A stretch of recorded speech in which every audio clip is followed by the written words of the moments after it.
Sejam todos bem-vindos ao canal. Sou Gabriel e nesse vídeo nós vamos falar sobre as linhas de Nazca, que é um dos maiores mistérios da humanidade. As linhas de Nazca, elas possivelmente foram feitas por uma civilização que tinha o nome de civilização de Nazca.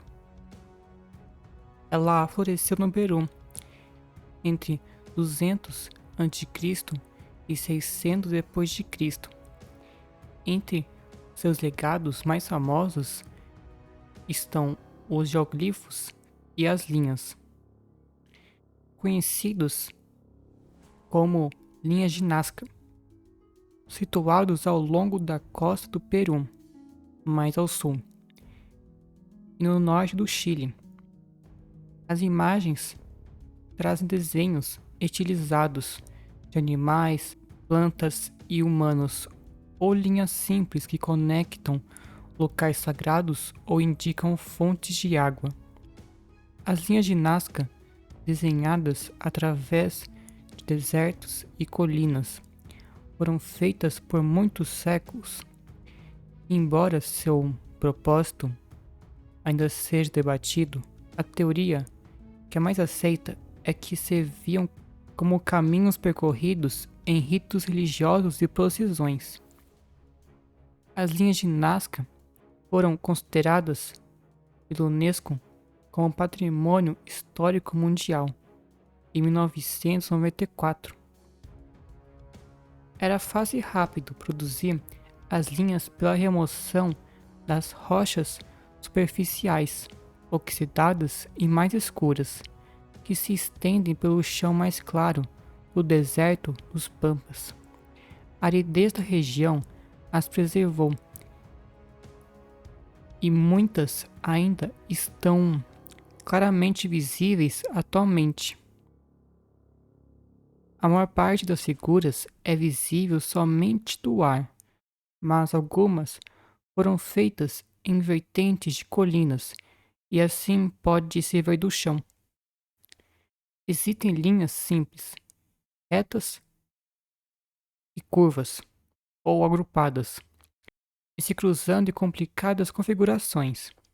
A largura e o comprimento podem variar. Uma das mais longas tem 20 quilômetros.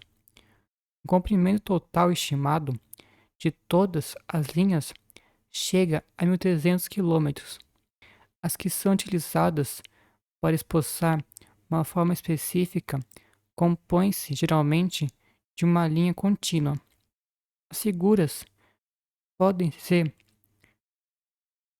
ser formas geométricas, tais como triângulos, espirais, trapezoides, setas e zigue-zagues. Como exemplos de formas de animais, podem ser citados beija-flor, condor, o macaco, a lhama, o pato, lagarto, aranha e até uma baleia-orca.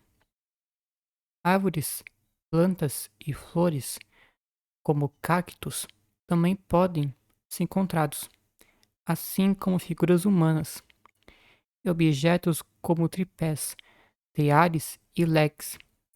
Muitas formas ainda estão para ser identificadas.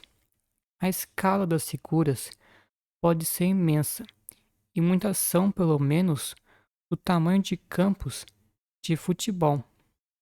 A criação destas enormes figuras tornou-se possível através da cuidadosa transposição de modelos em pequena escala, aumentando suas proporções.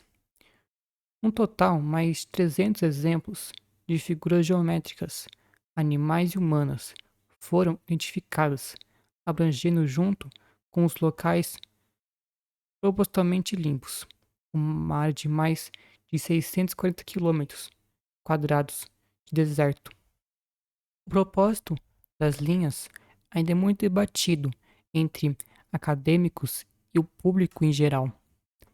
As propostas vão desde mapas astronômicos relevantes para o calendário agrícola. Há indicadores de rotas sagradas entre os locais religiosos de Nazca, um dispositivo comum em outras culturas antigas da América do Sul.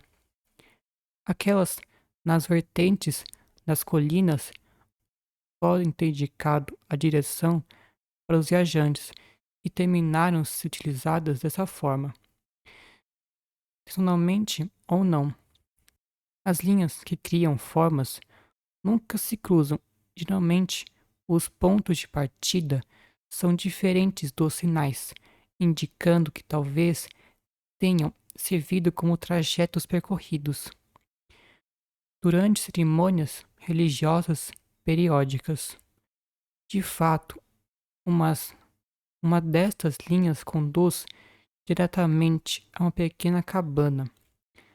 Sugestões mais fantásticas propõem que as linhas representam a ação de visitantes de outros planetas, como aliens, mas estas são rejeitadas, geralmente, pela falta de evidências e a facilidade com que as figuras podem ser criadas.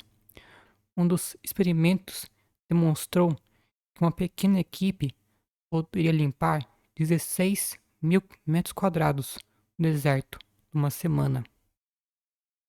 As linhas de Nazca são geoglifos formados no solo do deserto de Nazca, no Peru.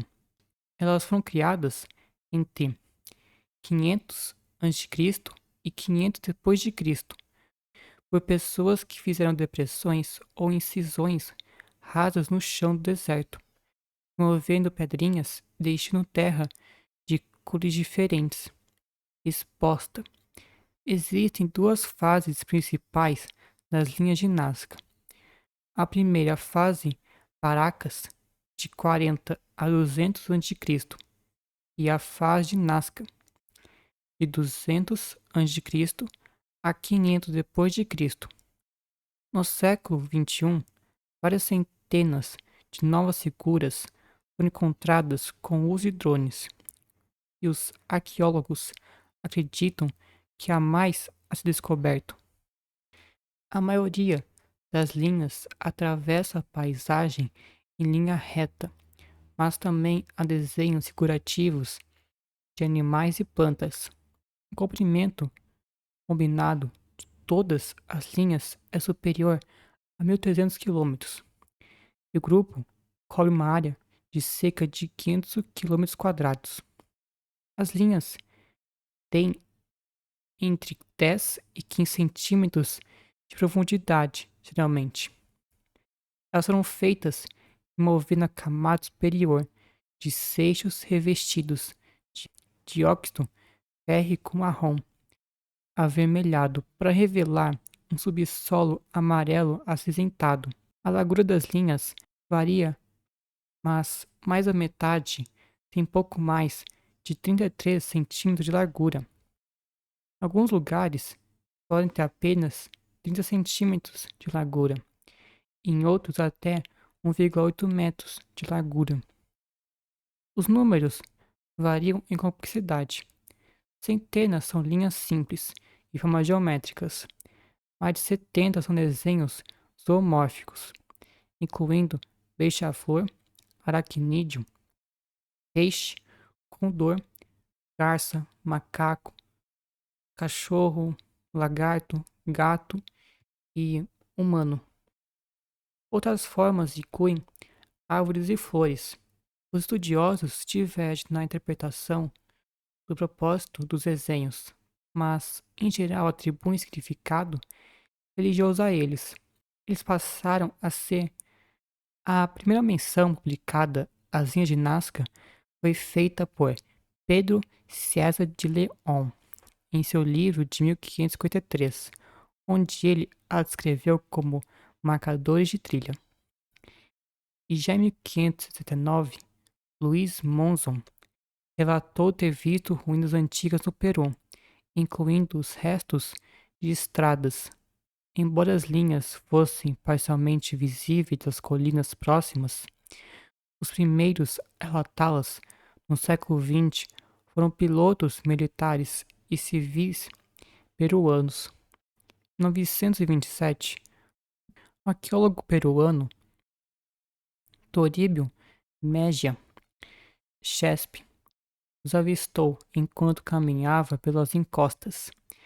Ele discutiu essas questões em uma conferência em Lima, 969. Paul Kozok, historiador americano da Long Island University, em Nova York, é acreditado como o primeiro estudioso a estudar as linhas de Nazca com profundidade. Enquanto esteve no Peru, entre 940 e 941, para estudar sistemas antigos de irrigação, ele voou sobre as linhas e percebeu que uma delas estava em forma de pássaro. Outra observação casual o ajudou a ver como as linhas convergiam no horizonte no inverno do hemisfério sul. Kozok começou a estudar como as linhas poderiam ter sido criadas, além de tentar determinar o seu propósito. Ele foi acompanhado pelo arqueólogo Richard P. Schaetel, dos Estados Unidos, e Maria Reich, matemática e arqueóloga alemã de Lima, para tentar determinar o propósito das linhas de Nazca.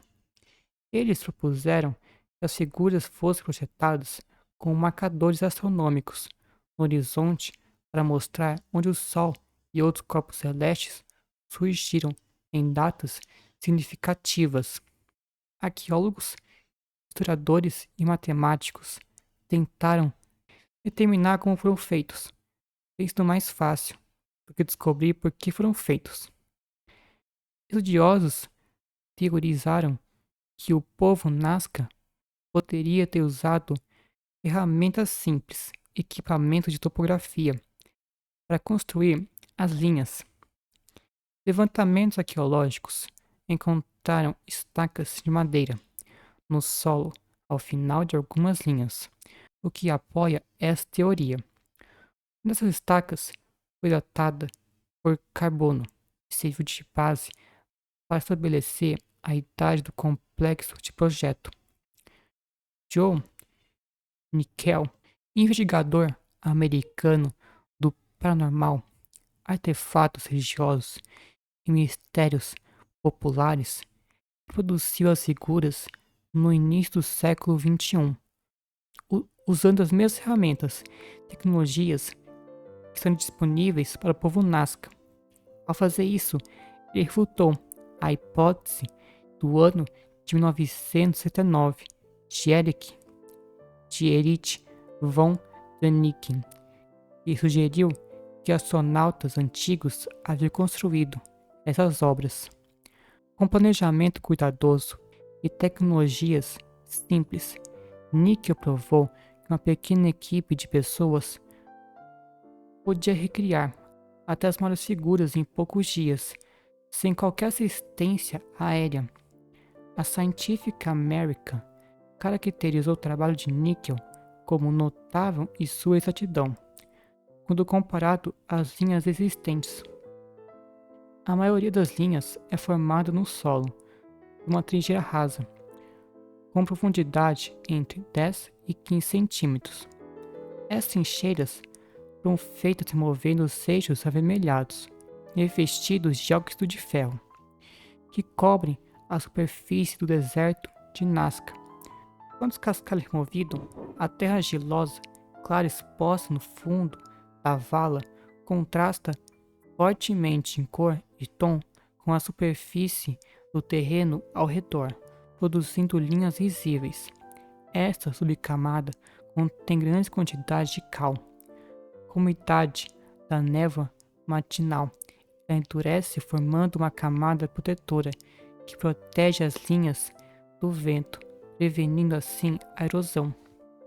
Os Nazca usavam essa técnica para desenhar para centenas de figuras simples, enormes curvilíneas de animais e humanos. No total, o projeto terraplanagem é enorme e complexo. A área que abrange as linhas é de quase 450 km². As maiores quantidades podem abranger quase 370 metros. Alguns números foram medidos. Beija-flor, 93 metros de comprimento. Condor mede 134 metros. O macaco mede 93 por 58 metros. E a aranha tem 47 metros. O clima muito seco, sem vento e constante da região de Nazca preservou as linhas. A descoberta de duas novas pequenas figuras, anunciada no início de 2011 por uma equipe japonesa da Universidade de Yamagata.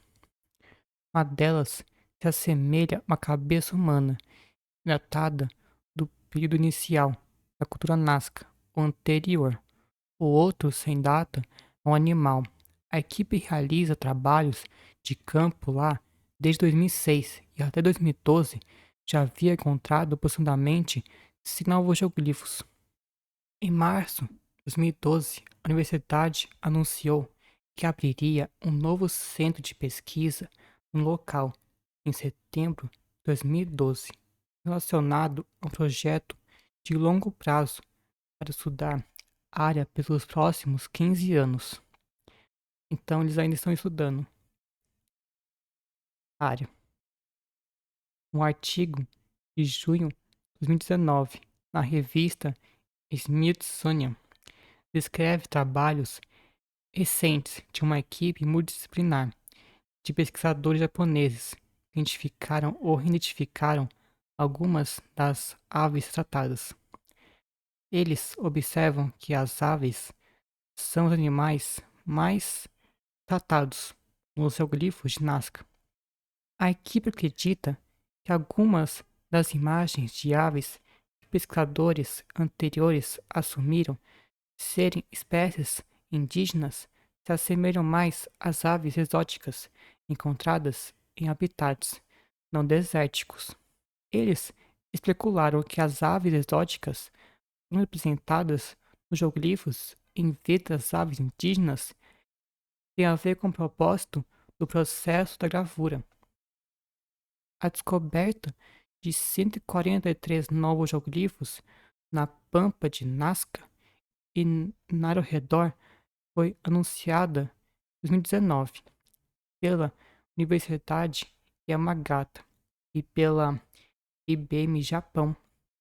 Um deles foi descoberto usando métodos baseados em aprendizado de máquina. Linhas formando a forma de um gato foram descobertas em uma colina em 2020. A figura está em uma encosta íngreme, propensa à erosão. Explica por que não havia sido descoberta anteriormente, até que arqueólogos estudaram cuidadosamente a imagem. Drones estão revelando locais para pesquisas adicionais. O número de geoglifos de Nazca conhecidos chegou a 358 em 2022.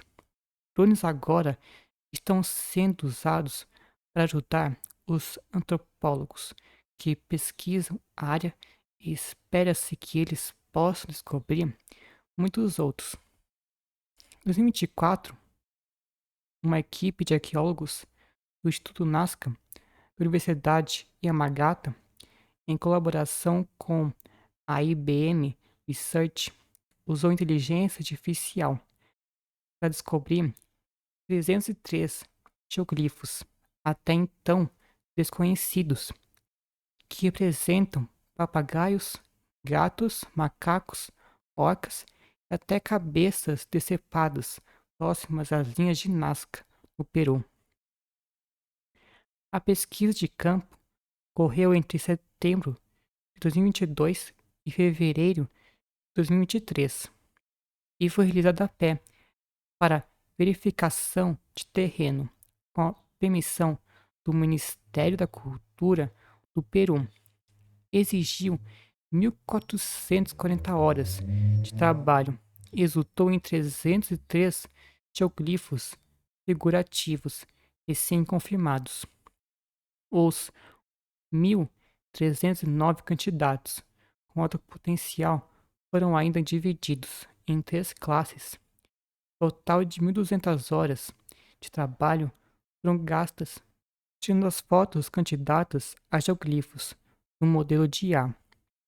Antropólogos, etnólogos e arqueólogos estudaram a antiga cultura Nazca para determinar o propósito das linhas e figuras. Alcozoc e Maria Reich avançaram um propósito relacionado à astronomia e à cosmologia, tem sido comum em monumentos de outras culturas antigas. As linhas tinham a intenção de funcionar como uma espécie de observatório para apontar os locais no horizonte distante, onde o Sol e outros corpos celestes surgiam ou se punham nos solstícios. Muitas culturas indígenas pré-históricas nas Américas, em outros lugares, construíram terraplenes que combinavam esse tipo de observação astronômica com sua cosmologia religiosa, assim como a cultura mississippiana tardia em Cahokia e outros sítios nos Estados Unidos. Outro exemplo é Stonehenge na Inglaterra, New Grant na Irlanda, tem túmulos orientados para admitir luz no inverno. Gerald Hawkins e Anthony Avenin, especialistas em arqueoastronomia, concluíram em 1990 que as evidências eram insuficientes para sustentar tal explicação astronômica. Alberto Russell Castro propôs uma interpretação multifuncional dos geoglifos. Ele os classificou em 3 grupos. O primeiro parecia ser trilhos conectados à irrigação e à divisão de campos. O segundo eram linhas que são eixos conectados a montes e caíns. E o terceiro estava ligado a interpretações astronômicas. O primeiro estudo sistemático de campo dos geoglifos foi realizado por Marcus Rendel e Johnny Quadrado Isla. Desde 1996, documentaram e escavaram mais de 650 sítios. Eles compraram a iconografia das linhas com a cerâmica das culturas. Como arqueólogos, acreditam que os motivos figurativos dos geóglifos foram datados entre 600 e 200 a.C., com base nos resultados de investigações geofísicas na observação de falhas geológicas. David Johnson argumentou que alguns geoglifos seguiam os caminhos dos aquíferos, dos quais aquedutos coletavam água. Nicola Massini e Giuseppe Orefici realizaram pesquisas em Pampa de Ataco, cerca de 10 quilômetros ao sul de Pampa de Nazca. Acreditam revelar uma relação espacial, funcional e religiosa entre esses geoglifos e os templos de Kawashi, em particular, utilizando técnicas de sensoriamento remoto, que é satélite assessoramento remoto baseado em drones. Eles investigaram e encontraram 5 grupos de geoglifos, cada um deles caracterizado por um motivo e formas específicos associados a uma função distinta. Eles identificaram um cerimonial, caracterizado por motivos sinuosos. Outro está relacionado ao propósito calendárico, comprovado pela presença de centros radiais alinhados nas direções do solstício de inverno e do pôr do sol no equinócio. Como estudiosos anteriores, os italianos acreditam que os geoglifos eram palcos de eventos ligados ao calendário agrícola.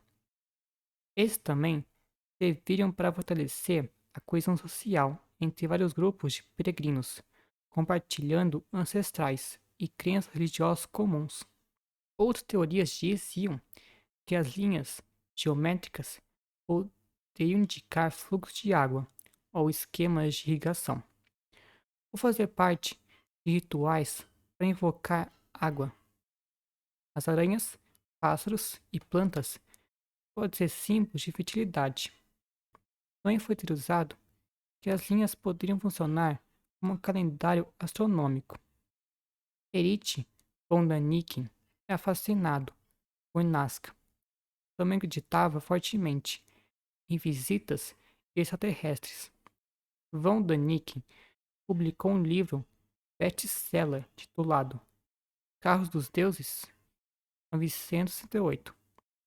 Neste livro descreve sua teoria de que as linhas eram usadas como locais de pouso para OVNIs. Däniken afirmou que o local das linhas de Nazca refletia visitas de astronautas de outros mundos e os que se tornaram criadores de civilizações antigas. Segundo von Däniken, a literatura sanscrita descreve uma história em que uma aeronave pousou na Terra e os moradores assistiram maravilhados, enquanto seres semelhantes a humanos com peles douradas e cintilantes caminhavam, mineravam metais e depois voavam em sua nave.